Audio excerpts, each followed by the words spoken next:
В республике Саха случился очередной разлив топлива. Это уже второй случай за минувшие сутки. 18 марта в адрес Министерства экологии от представителя ООО «АДК» поступила информация о разливе дизельного топлива.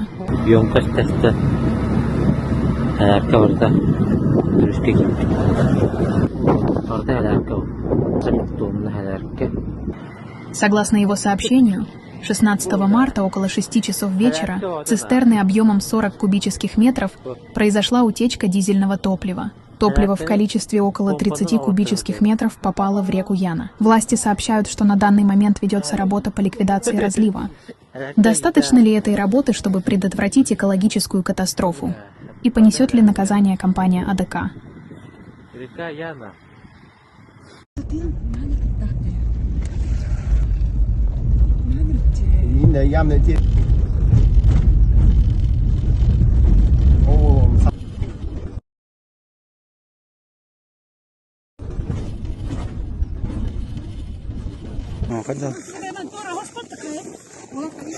No.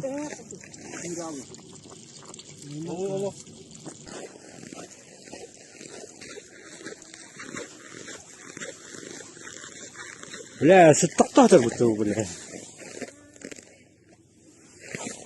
Чем Якутия богата, снег тает начал, нефть сама вылазит. А вот и нефтянка.